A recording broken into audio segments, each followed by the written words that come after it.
জগন্নাথ দেবের অর্থ কী এবং কেন আমরা জগন্নাথ দেবের রথযাত্রা পালন করি?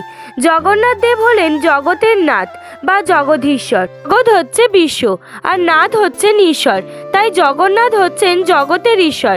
সারা বছর জগন্নাথ দেব নিজ মন্দিরে রত্নবেদিতে প্রতিষ্ঠিত থাকে, কিন্তু এই দিন জগতের নাথ বাইরে আসেন নিজ ভক্তদের দর্শন দিতে, প্রার্থনা শোনার জন্য এবং তাদের সকল ইচ্ছে পূরণ করার জন্য। কেননা তার দয়া পেলে মানুষের সব রকম পাপ থেকে মুক্তি লাভ হয় এবং জীব রূপে তাকে আর জন্মগ্রহণ করতে হয় না।